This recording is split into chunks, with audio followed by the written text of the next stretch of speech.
ಧ್ವನಿ ಸುರುಳಿ ಶ್ರೋತೃಗಳಿಗೆ ನಮಸ್ಕಾರ. ಇಂದಿನ ಧ್ವನಿ ಸುರುಳಿಯಲ್ಲಿ ನಾವು ಇನ್ವೆಸ್ಟ್ ಕರ್ನಾಟಕದ ಬಗ್ಗೆ ತಿಳ್ಕೊಳ್ಳೋಣ.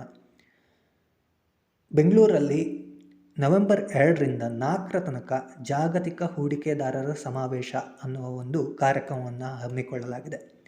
ಬಿಲ್ಡ್ ಫಾರ್ ದ ವರ್ಲ್ಡ್ ಎಂಬ ಅಡಿಬರಹದೊಂದಿಗೆ ಆ ಉದ್ದೇಶದೊಂದಿಗೆ ಈ ಕಾರ್ಯಕ್ರಮವನ್ನು ಗ್ಲೋಬಲ್ ಇನ್ವೆಸ್ಟರ್ಸ್ ಮೀಟ್ ಅನ್ನು ಹಮ್ಮಿಕೊಳ್ಳಲಾಗಿದೆ.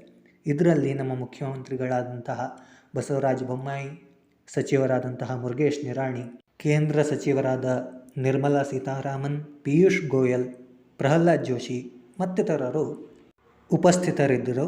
ಪ್ರಧಾನಿ ಮೋದಿಯವರು ವರ್ಚುವಲ್ ಉದ್ಘಾಟನಾ ಸಮಾರಂಭವನ್ನು 2ನೇ ತಾರೀಖರಂದು ಹಮ್ಮಿಕೊಂಡಿದ್ದರು. ಈ ಕಾರ್ಯಕ್ರಮದಲ್ಲಿ ಕೈಗಾರಿಕೆ ಹಾಗೂ ವಿವಿಧ ಉದ್ದಿಮೆಗಳ ಹಲವಾರು ವಿಭಾಗಗಳನ್ನು ಉತ್ತೇಜನ ಮಾಡುವಂತಹ ಹೂಡಿಕೆಗಳನ್ನು, ಯೋಜನೆಗಳನ್ನು ರೂಪಿಸಲಾಗ್ತದೆ. ಉದಾಹರಣೆಗೆ ವಿಮಾನಯಾನ, ಭದ್ರತೆ, ಆಹಾರ ಸಂಸ್ಕರಣೆ, ಯಂತ್ರ ಸಲಕರಣೆ, ಸ್ಟಾರ್ಟಪ್, ಜೈವಿಕ ತಂತ್ರಜ್ಞಾನ, ಔಷಧಾಲಯಗಳು, ಆಟೋಮೊಬೈಲ್ ಮತ್ತು ಎಲೆಕ್ಟ್ರಿಕ್ ವಾಹನಗಳ ತಯಾರಿಕೆ, ಟೆಕ್ಸ್ಟೈಲ್, ಗೊಂಬೆ, ಆಟಿಕೆ, ಕ್ಲೀನ್ ಎನರ್ಜಿ ಅಂದರೆ ಸೌರ, ಜಲ, ಪವನ ವಿದ್ಯುತ್ಗಳ ಉತ್ಪಾದನೆ, ಪ್ರವಾಸೋದ್ಯಮ, ಎಲೆಕ್ಟ್ರಾನಿಕ್ ಮತ್ತು ಸ್ಟೀಲ್ ಸಲಕರಣೆಗಳ ತಯಾರಿಕಾ ಕೈಗಾರಿಕೆಗಳು. ಈ ರೀತಿ ಒಟ್ಟಾರೆಯಾಗಿ 30 ಜಿಲ್ಲೆಗಳಲ್ಲಿ 282 ಸರ್ಕಾರಿ ಯೋಜನೆಗಳ ಮೇಲೆ ಹೂಡಿಕೆಗಳನ್ನು ಆಹ್ವಾನಿಸಲಾಗಿದೆ. ಈ ಯೋಜನೆಯಲ್ಲಿ ಜಾಗತಿಕ ಹೂಡಿಕೆದಾರರು ಮತ್ತು ಹಲವು ವಾಣಿಜ್ಯ ಉದ್ದಿಮೆದಾರರು ಭಾಗವಹಿಸಿದ್ದಾರೆ. ಅದರಲ್ಲಿ ಜಿಂದಾಲ್ ಮುಖ್ಯಸ್ಥರಾದ ಸಜ್ಜನ್ ಜಿಂದಾಲ್, ಕಿರ್ಲೋಸ್ಕರ್ ಮೋಟಾರ್ನ ವೈಸ್ ಚೇರ್ಮನ್ ಆದ ವಿಕ್ರಮ್ ಎಸ್ ಕಿರ್ಲೋಸ್ಕರ್, ವಿಪ್ರೋ ಮುಖ್ಯಸ್ಥರಾದ ಪ್ರೇಮ್ಜಿ ಅವರು, ಅದಾನಿ ಪೋರ್ಟ್ಸ್ನ CEO ಕರಣ್ ಅದಾನಿಯವರು, ಈ ರೀತಿ ಹಲವು ಹೂಡಿಕೆದಾರರು, ಉದ್ದಿಮೆದಾರರು ಇಲ್ಲಿ ತಮ್ಮ ವಿಷಯಗಳನ್ನು ಹಂಚಿಕೊಳ್ಳಲು, ತಮ್ಮ ಹಣವನ್ನು ಹೂಡಿಕೆ ಮಾಡಿಕೊಳ್ಳಲು ಆಸಕ್ತಿ ತೋರಿದ್ದಾರೆ. ಈ ರೀತಿಯ ಒಂದು ಒಳ್ಳೆಯ ರೆಸ್ಪಾನ್ಸ್ನ ಕಾರಣದಿಂದಾಗಿ ಈ ಸಮಾವೇಶದಲ್ಲಿ ಪ್ರಥಮ ದಿನವೇ 5.2 ಲಕ್ಷ ಕೋಟಿಯಷ್ಟು ಹೂಡಿಕೆ ಆಗಿದೆ. 7 ಕಂಪನಿಗಳು manufacturing, green hydrogen and derivatives ಮೇಲೆ 2.9 ಲಕ್ಷ ಕೋಟಿಯನ್ನು ಹೂಡಿಕೆ ಮಾಡಿದರೆ 1.29 ಲಕ್ಷ ಕೋಟಿ ರಿನ್ಯೂವೇಬಲ್ ಎನರ್ಜಿ ಮೇಲೆ ಹೂಡಿಕೆಯಾಗಿದೆ. ಅಂದರೆ ನಾವು ತಯಾರಿಸುವಂತಹ ಉತ್ಪನ್ನಗಳು, ಇಂಧನಗಳು ದೊಡ್ಡ ಹೂಡಿಕೆಯನ್ನು ಪಡೆದುಕೊಳ್ತಾ ಇವೆ. ಇನ್ನು 6 ಕಂಪನಿಗಳು 25,000 ಕೋಟಿಯನ್ನು ಐರನ್, ಸ್ಟೀಲ್ ಮತ್ತು ಸಿಮೆಂಟ್ ರೀತಿಯ ಉತ್ಪಾದನೆಗಳಿಗೆ, ಆ ಉದ್ದಿಮೆಗಳಿಗೆ ಹೂಡಿಕೆ ಮಾಡ್ತಾ ಇದೆ.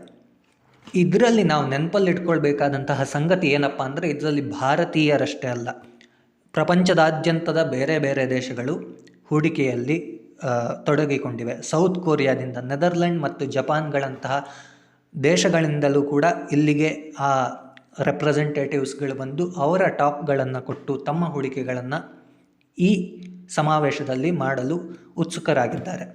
ಇದರಿಂದ ನಮಗೇನಪ್ಪ ಲಾಭ ಅಂತ ತಿಳ್ಕೊಳ್ಳೋದಾದರೆ, ಇದು ಪ್ರಮುಖವಾಗಿ ಕರ್ನಾಟಕ ಸರ್ಕಾರದಿಂದ ಆಯೋಜಿಸಿರುವಂಥದ್ದು ಮತ್ತು ಕರ್ನಾಟಕದಲ್ಲಿ ಶುರುವಾದಂತಹ ವಿವಿಧ ಉದ್ದಿಮೆಗಳಿಗೆ ಹೂಡಿಕೆಗಳನ್ನು ಆಹ್ವಾನಿಸಿರುವುದು.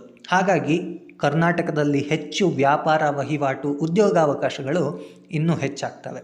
ಇದರಿಂದ ಒಟ್ಟಾರೆಯಾಗಿ ಭಾರತಕ್ಕೆ ಒಂದು ರಫ್ತುದಾರ ದೇಶವಾಗುವಂತಹ ಒಂದು ಒಳ್ಳೆಯ ಸುಯೋಗ ಕೂಡಿಬರುತ್ತೆ. ಈ ಕಾರ್ಯಕ್ರಮದ ಸಂದರ್ಭದಲ್ಲಿ ಪಿಯೂಷ್ ಗೋಯಲ್ ಅವರು ಒಂದು ಉದಾಹರಣೆಯನ್ನು ಕೊಟ್ಟರು. ಕಾಂತಾರದಂತಹ ಚಿಕ್ಕ ಬಜೆಟ್ನ ಸಿನಿಮಾ 300 ಕೋಟಿಗೂ ಮೀರಿ ಕಲೆಕ್ಷನ್ ಗಳಿಸಬಹುದಾಗಿದ್ದರೆ, ನಮ್ಮ ಈ ಹೂಡಿಕೆಗಳು ಮುಂದೆ ಭಾರತಕ್ಕೆ ಯಾವ ರೀತಿಯ ರಿಟರ್ನ್ಸ್ ಅಂದರೆ ಲಾಭಗಳನ್ನು ತಂದುಕೊಡ್ಬಹುದು ಅನ್ನೋದನ್ನು ಈ ಮಾದರಿಯೇ ತೋರಿಸುತ್ತೆ ಅನ್ನೋದನ್ನು ಉಲ್ಲೇಖಿಸಿದರು.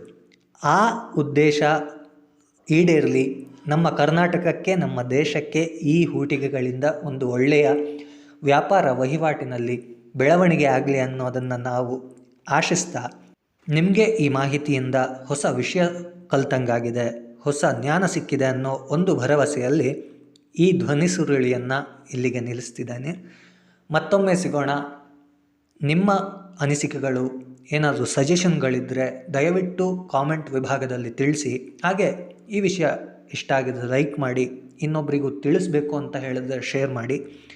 ಧನ್ಯವಾದಗಳು. ನಮಸ್ಕಾರ. ಮತ್ತೆ ಸಿಗೋಣ.